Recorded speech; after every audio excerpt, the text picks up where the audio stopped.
Bem-vindos à aula 3.0.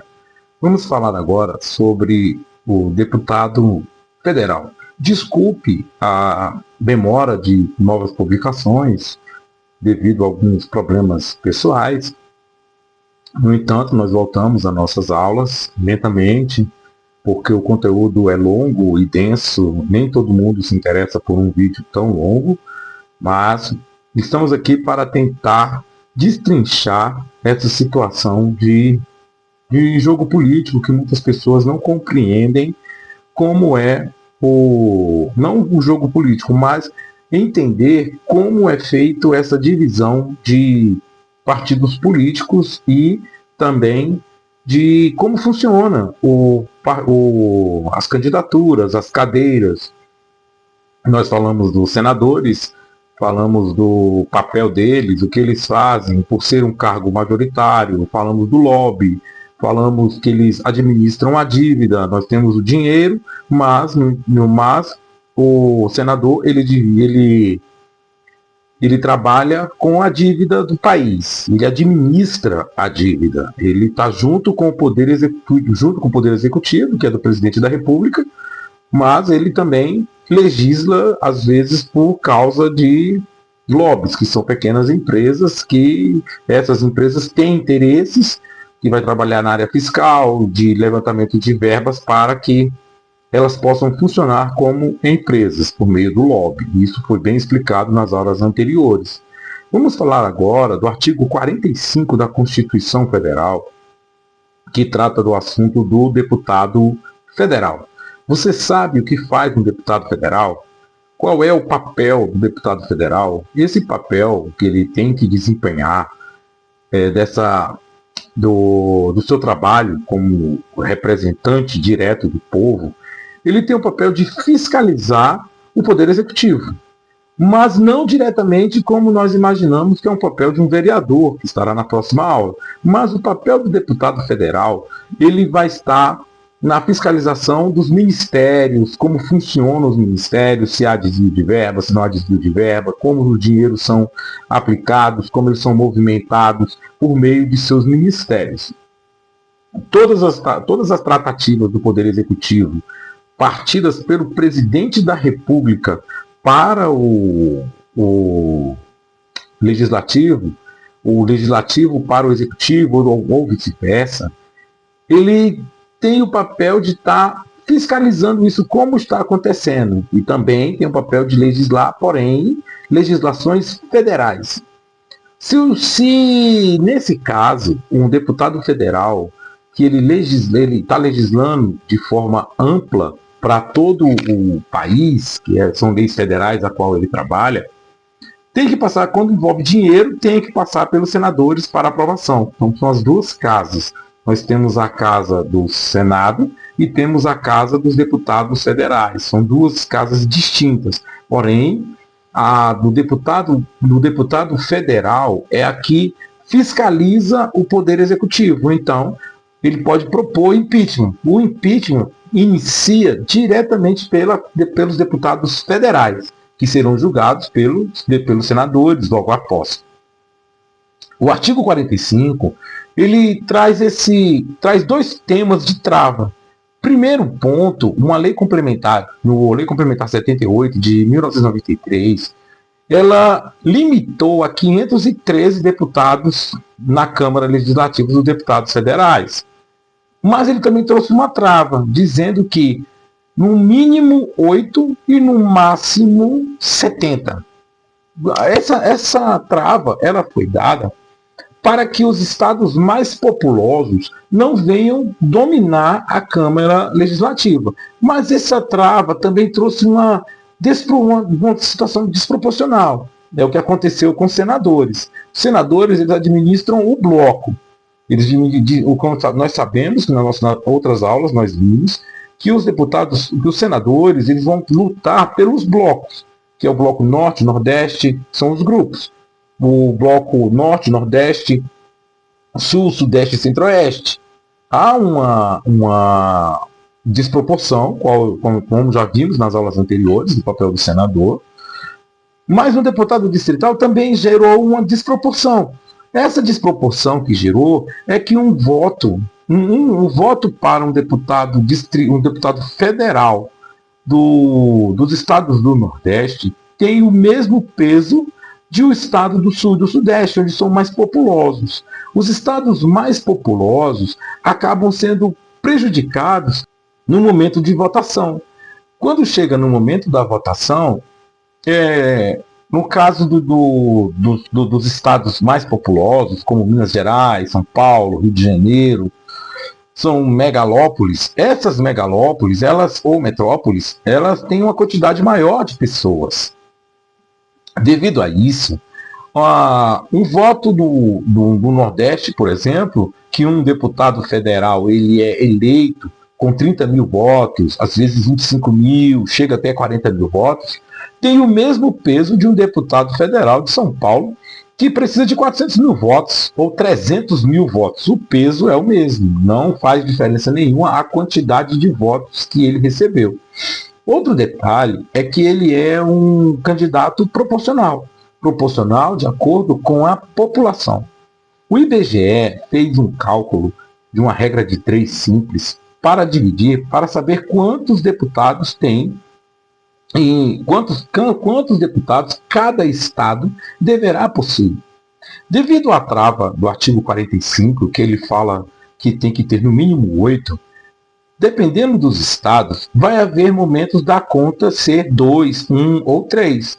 Nesse caso, o IBGE aumenta para 8. De qualquer forma, aquele estado deverá ter 8 deputados, pois é o mínimo.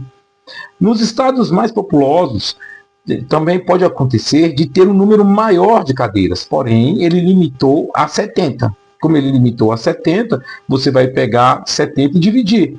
Você vai pegar 513 cadeiras que foi limitado pela medida complementar, pela Lei Complementar 78 de 93. Essa Lei Complementar vai dizer que são 513, você vai dividir pela quantidade de estados e vai dizer quantos deputados deverão ter. Os que derem resultado menor deverão obrigatoriamente ter 8.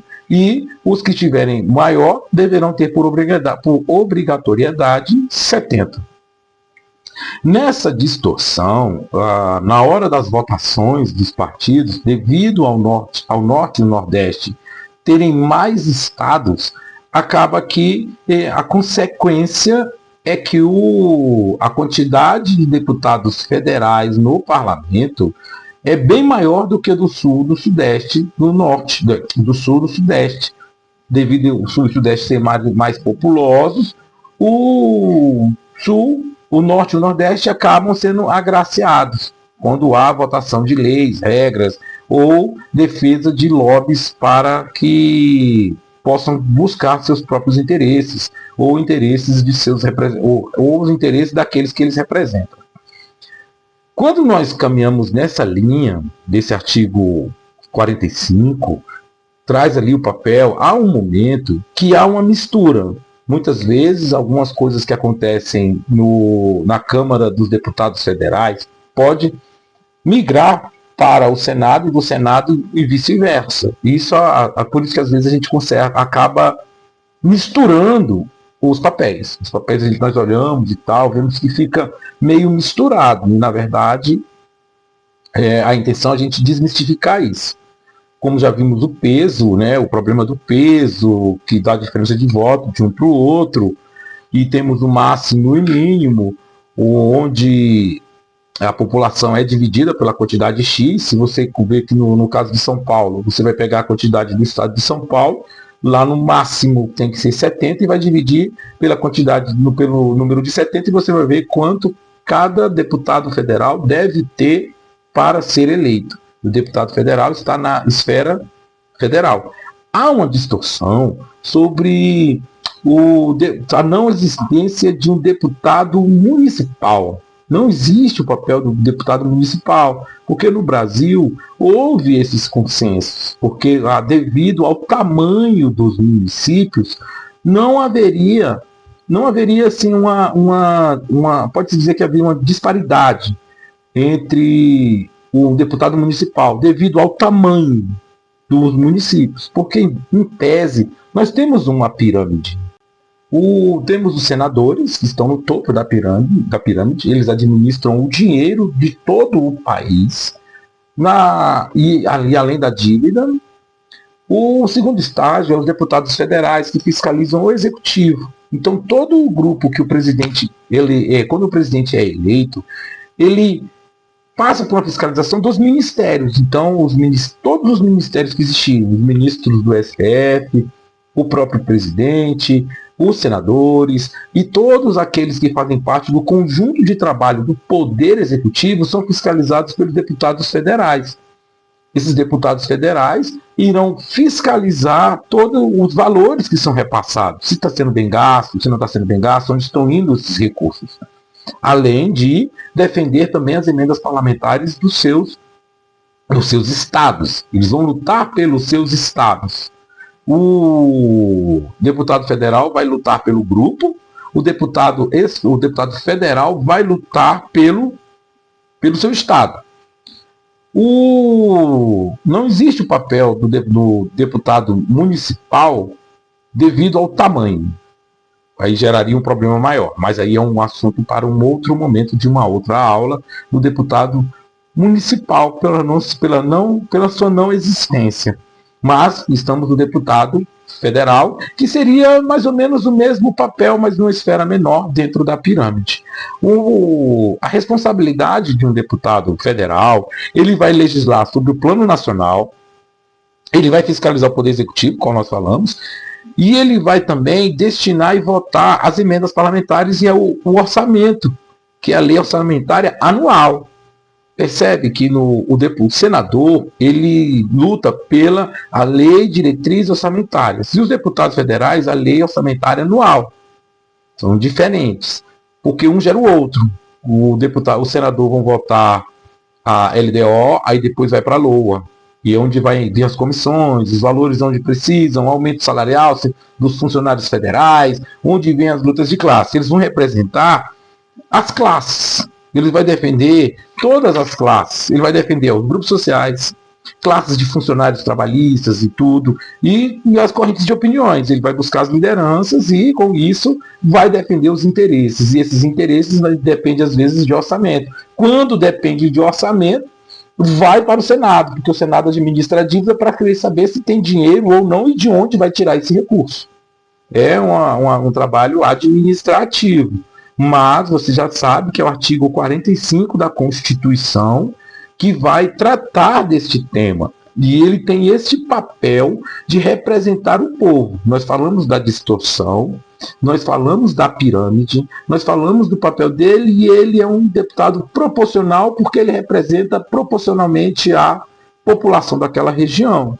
Em 2022 houve uma mudança, estão sendo aplicadas agora. Então ele deve estar afiliado a um partido. Aqui no Brasil é obrigatório, não existe uma candidatura individual. Se você quiser se candidatar, você não pode sozinho. Você obrigatoriamente precisa de um partido para que venha se candidatar. Agora tem a federação, que há uma diferença que pode mudar bem as eleições, pode haver uma mudança radical. Mas nós vamos tentar destrinchar essa mudança, que daqui para frente, nas próximas aulas, nós vamos trabalhar para entender como acontece essa situação da federação. No entanto, você está agora entendendo por que ele é proporcional. Ele é proporcional à população daquele estado, ele é uma pirâmide, quem ele fiscaliza e por que ele fiscaliza. Esse é o papel do deputado federal. O senador mexe com a dívida e o deputado federal fiscaliza, um fiscalizando o outro, e às vezes eles acabam se misturando, acabam havendo uma mistura. Não existe o papel do deputado municipal, mas nós estamos agora, vamos ver, das próximas aulas, nós vamos entender como se divide os municípios, mas ainda tem mais uma aula um pouco filosófica, um pouco de discussão política, para que nós possamos compreender um pouco mais essa parte da proporcionalidade, onde vem esse desequilíbrio, mais ou menos o porquê que há uma distorção. Nós vamos entrar um pouquinho neste tema, mas será muito rápido. Mas, dentro de uma revisão, vamos rever que nós falamos sobre o lobby, lá no começo, nas primeiras aulas, nós falamos sobre quem eu sou, o que nós vamos fazendo. Na segunda aula, nós falamos sobre o papel do senador, a quantidade de cargos que existe. O senador, ele é um cargo majoritário. O deputado federal, ele já é um cargo usado de deputado estadual. Perdão. O deputado federal já é proporcional, conforme o artigo 45 da Constituição. Nós sabemos o seu papel, que é legislar, fiscalizar e destinar a verba. Ele vai encaminhar as emendas parlamentares para os estados, vai direcionar as fatias para cada estado e vai defender a sua base eleitoral, que o elegeu. Como nós vimos, o país é dividido em grupos, 5 grandes grupos. Depois ele é dividido em estados e 513 deputados. Para ser eleito, como há uma distorção, o Norte e o Nordeste acabam sendo beneficiados pelo fato de terem mais estados do que os outros estados. Aí acaba havendo uma desproporcionalidade na situação da votação, como acontece no Senado Federal.